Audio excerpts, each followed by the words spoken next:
ಉದ್ಯೋಗ ಬಂಧು ಯೂಟ್ಯೂಬ್ ಚಾನಲ್ಗೆ ಸ್ವಾಗತ. ಯಾರೆಲ್ಲ ನನ್ನ ಚಾನಲ್ಗೆ ಸಬ್ಸ್ಕ್ರೈಬ್ ಆಗಿಲ್ಲ ದಯವಿಟ್ಟು ಸಬ್ಸ್ಕ್ರೈಬ್ ಆಗಿ. ಆಭಾ ಕಾರ್ಡ್ನ ವಿಶಿಷ್ಟ ಬಗ್ಗೆ ಮತ್ತು ಆಭಾ ಕಾರ್ಡ್ ಹೇಗೆ ಪಡೆಯೋದು, ಆಭಾ ಕಾರ್ಡಿನಿಂದ ಏನೆಲ್ಲ ಉಪಯೋಗವಿದೆ, ಆಭಾ ಕಾರ್ಡ್ ಎಲ್ಲಿ ಉಪಯೋಗಕ್ಕೆ ಬರುತ್ತೆ ಅನ್ನೋದನ್ನು ಈ ವಿಡಿಯೋ ಮೂಲಕ ತಿಳಿಸ್ಕೊಡ್ತೀನಿ. ವಿಡಿಯೋ ಇಷ್ಟ ಆದರೆ ಸ್ನೇಹಿತರಿಗೂ ಶೇರ್ ಮಾಡಿ, ಸಬ್ಸ್ಕ್ರೈಬ್ ಆಗಿ. ಆಭಾ ಕಾರ್ಡ್ ಅನ್ನೋದು ಡಿಜಿಟಲ್ ಆರೋಗ್ಯ ಕಾರ್ಡ್ ಆಗಿರುತ್ತದೆ. ಆರೋಗ್ಯ ಮತ್ತು ಕುಟುಂಬ ಕಲ್ಯಾಣ ಸಚಿವಾಲಯದಿಂದ ಆರಂಭಿಸಲಾಗಿದೆ. ಆಯುಷ್ಮಾನ್ ಭಾರತ್ ಡಿಜಿಟಲ್ ಮಿಷನ್ ಇವರ ನೇತೃತ್ವದಲ್ಲಿ ಇದು ನಡೀತಿದೆ. ಆಯುಷ್ಮಾನ್ ಕಾರ್ಡ್ ಪಡೆಯೋದಕ್ಕೆ ಯಾವುದೇ ಅರ್ಜಿ ಶುಲ್ಕ ಇರೋದಿಲ್ಲ, ಉಚಿತವಾಗಿ ನೀಡಲಾಗುತ್ತೆ. ಅವಶ್ಯಕ ದಾಖಲೆಗಳು ಏನಂದರೆ ಆಧಾರ್ ಕಾರ್ಡ್ಗೆ ಯಾವ ಮೊಬೈಲ್ ನಂಬರ್ ಕೊಟ್ಟಿರ್ತೀರೋ ಆ ಮೊಬೈಲ್ ನಂಬರ್ ಇದ್ದರೂ ಕೂಡ ಸಾಕು.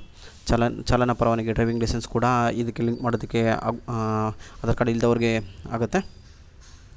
ಆಯುಷ್ಮಾನ್ ಭಾರತ್ ಖಾತೆ ಆಗಿರೋದ್ರಿಂದ ಇದರ ವಿಶಿಷ್ಟ ಏನಂದರೆ ಆಭಾ ಕಾರ್ಡ್ ID ಎಂಬ ವಿಶಿಷ್ಟ 14 ಅಂಕೆಗಳ ಗುರುತಿನ ಸಂಖ್ಯೆಯನ್ನು ಇದು ಹೊಂದಿರುತ್ತದೆ.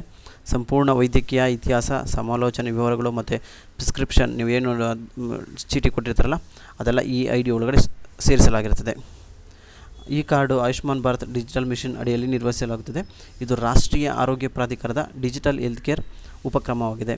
ಇದು ಭಾರತದ ಆರೋಗ್ಯ ಮೂಲಸೌಕರ್ಯವನ್ನು ರಚಿಸಲು ಮತ್ತು ಅಭಿವೃದ್ಧಿಪಡಿಸಲು ಮತ್ತು ಬಲಪಡಿಸುವ ಗುರಿಯನ್ನು ಹೊಂದಿದೆ. ಈ ಮಿಷನ್ ಅಡಿಯಲ್ಲಿ ರಾಷ್ಟ್ರವ್ಯಾಪಿ ಆರೋಗ್ಯ ಕಾರ್ಯಕ್ರಮಗಳನ್ನು ಸುಗಮಗೊಳಿಸಲು ಪ್ರಮುಖ ಹಂತಗಳಲ್ಲಿ ಆಭಾ ಒಂದಾಗಿದೆ.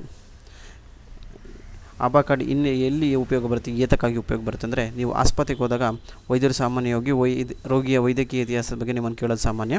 ಕೆಲವು ವಿವರಗಳನ್ನು ನೀವು ಹಿಂದಿನದ ವಿವರಗಳನ್ನು ನೆನಪಲ್ಲಿ ಇಟ್ಕೊಂಡಿರ್ತೀರಾ, ಇಲ್ಲ ಕೆಲವು ವಿವರಗಳನ್ನು ನೆನಪಲ್ಲಿ ಇಟ್ಕೊಂಡಿರಲ್ಲ.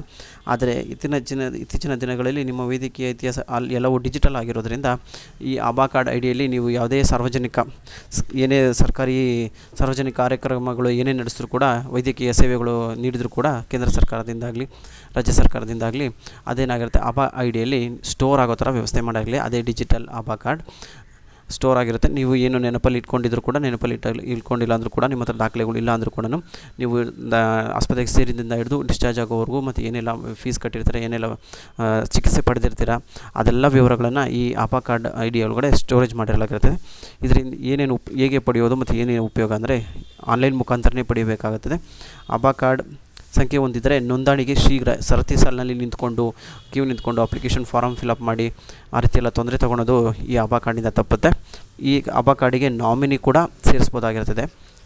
ಆಭಾ ಕಾರ್ಡ್ ಬೇಕಾದ್ರೆ ನಮಗೆ ಬೇಡ ಅಂದರೆ ಅದನ್ನು ನಿಷ್ಕ್ರಿಯಗೊಳಿಸ್ಬೋದು, ಡಿಲೀಟ್ ಮಾಡ್ಬೋದು, ಸಕ್ರಿಯಗೊಳಿಸ್ಕೊಬೋದು ಮತ್ತೆ ಬೇಕಾದರೆ. ಆನ್ಲೈನಲ್ಲಿ ಪೇಮೆಂಟ್ ಮಾಡೋದ್ರಿಂದ, ನೀವು ಈಗೆಲ್ಲ ಡಿಜಿಟಲ್ ಆಗಿರೋದ್ರಿಂದ ಆನ್ಲೈನ್ ಪೇಮೆಂಟ್ ಮಾಡೋದ್ರಿಂದ, ಏನಾದ್ರು ಫೀಸ್ ಪೇಮೆಂಟ್ ಮಾಡೋದ್ರಿಂದ ಅದೆಲ್ಲ ಏನಾಗುತ್ತೆ, ಯಾವ ಟೈಮಲ್ಲಿ ಫೀಸ್ ಕಟ್ಟಿದ್ದೀರಾ, ಎಷ್ಟು ಕಟ್ಟಿದ್ದೀರಾ ಎಲ್ಲ ಕೂಡ ಅದರಲ್ಲಿ ಸ್ಟೋರ್ ಆಗುತ್ತೆ. ಇದೊಂದು ಹೇಳಬೇಕು ಅಂದರೆ, ವೈದ್ಯಕೀಯ ಇತಿಹಾಸ ಅಂದರೆ ನಿಮ್ಮ ಪುರಾವೆಗಳೆಲ್ಲ ಒಂದು ಸ್ಟೋರ್ ಮಾಡೋದಕ್ಕೆ ಒಂದು ಕಣಜ ಅಂತಲೇ ಹೇಳ್ಬೋದು. ಅದಕ್ಕಾಗಿ ಈ ಆಭಾ ಕಾರ್ಡ್ನ ಉಪಯೋಗಿಸ್ತಾರೆ. ಆಭಾ ಕಾರ್ಡ್ ಪಡೆಯೋದು ಹೇಗೆ ಅಂತ ಈ ಮೂಲಕ ತಿಳಿಸ್ಕೊಡ್ತೀನಿ ಈ ವಿಡಿಯೋ ಮುಖಾಂತರ. ಮೊದಲಿಗೆ ಆಭಾ ಅಂತ ಟೈಪ್ ಮಾಡಬೇಕಾದ್ರೆ ನಿಮ್ಮ ಮೊಬೈಲಲ್ಲೂ ಕೂಡ ತೊಗೊಬೋದು, ಇಲ್ಲ ಸಿಸ್ಟಮಲ್ಲೂ ಕೂಡ ಇದನ್ನು ನೀವೇ ಡೈರೆಕ್ಟಾಗಿ ಅಪ್ಲೈ ಮಾಡ್ಕೊಬೋದು. ಯಾವುದೇ ಸೈಬರ್ ಆಗಲಿ ಇಲ್ಲಿ ಮತ್ತೊಂದು ಜಾಗದಲ್ಲಿ ಹೋಗೋ ಅವಶ್ಯಕತೆ ಇಲ್ಲ. ನೋಡಿ, ಈ ರೀತಿ ಆಭಾ ಅಂತ ಬರುತ್ತೆ. ಆಭಾ ಕಾರ್ಡ್ ಅಂತ ಕ್ಲಿಕ್ ಮಾಡಬೇಕು. ಗೂಗಲಲ್ಲಿ ಆಭಾ ಅಂತ ಕ್ಲಿಕ್ ಮಾಡಿ, ಇಲ್ಲಿ ಕ್ರಿಯೇಟ್ ಆಭಾ ನಂಬರ್ ಅಂತಿದೆ ನೋಡಿ, ಇದ್ರ ಮೇಲೆ ಕ್ಲಿಕ್ ಮಾಡಿ. ಡ್ರೈವಿಂಗ್ ಲೈಸೆನ್ಸ್ ಇದ್ದರೆ ಡ್ರೈವಿಂಗ್ ಲೈಸೆನ್ಸು, ಆಧಾರ್ ಕಾರ್ಡ್ ಇದ್ದರೆ ಆಧಾರ್ ಕಾರ್ಡ್ ಹೆಚ್ಚಾಗಿ ಉಪಯೋಗಿಸ್ಕೊಂಡ್ರೆ ಒಳ್ಳೆಯದು. ಇಲ್ಲಿ ನಿಮ್ಮ 12 ಅಂಕೆಯ ಆಧಾರ್ ಕಾರ್ಡ್ ನಂಬರ್ನ ಎಂಟ್ರಿ ಮಾಡಿ, ಐ ಅಗ್ರಿ ಅಂತ ಕ್ಲಿಕ್ ಮಾಡಿ. ಇಲ್ಲಿ ನಿಮಗೆ ಕ್ಯಾಪ್ಚರ್ ID ಬರುತ್ತಲ್ಲ, ಇದನ್ನು ಕ್ಲಿಕ್ ಮಾಡಿ ನೆಕ್ಸ್ಟ್ ಅಂತ ಕ್ಲಿಕ್ ಮಾಡಬೇಕು. ನೆಕ್ಸ್ಟ್ ಅಂತ ಕ್ಲಿಕ್ ಮಾಡಿದ್ರೆ ಒಂದು OTP ಬರುತ್ತೆ. OTP ಬಂದ ನಂತರ ಮತ್ತೊಮ್ಮೆ ತಿಳಿಸ್ಕೊಡ್ತೀನಿ ಹೇಗೆ ಮಾಡೋದು ಅಂತ.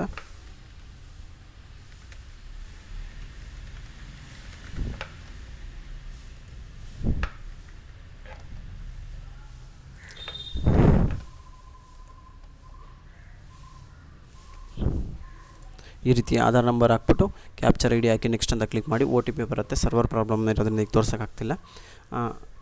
ID OTP ಬಂದಿದೆ, OTP ಎಂಟ್ರಿ ಮಾಡಿ. OTP ಎಂಟ್ರಿ ಮಾಡಿದ ನಂತರ ಮತ್ತೆ ನಿಮ್ಮ ಮೊಬೈಲ್ ನಂಬರ್ ಕೇಳುತ್ತೆ. ಆಧಾರ್ ಕಾರ್ಡ್ ಕೊಟ್ಟಿರೋ ಮೊಬೈಲ್ ನಂಬರ್ ಆದರೂ ಕೊಡ್ಬೋದು, ಬೇರೆ ನಂಬರ್ ಆದರೂ ಕೊಡ್ಬೋದು. ಆಧಾರ್ ಕಾರ್ಡ್ ಕೊಟ್ಟಿರೋ ಮೊಬೈಲ್ ನಂಬರ್ ಕೊಟ್ಟರೆ ಉತ್ತಮ. ಮತ್ತೊಮ್ಮೆ ಆಧಾರ್ ಕಾರ್ಡ್ ನಂಬರ್ ಎಂಟ್ರಿ ಮಾಡಿದ ತಕ್ಷಣ ಮತ್ತೊಮ್ಮೆ ಇನ್ನೊಂದು OTP ಬರುತ್ತೆ, ಎರಡನೇ OTP ಬರುತ್ತೆ. ಎರಡನೇ OTP ಬಂದಿದ ತಕ್ಷಣ ಕೆಲವು ಸೆಕೆಂಡ್ಗಳಲ್ಲಿ ನಿಮ್ಮ ಆಭಾ ಕಾರ್ಡ್ ರೆಡಿ ಆಗುತ್ತೆ.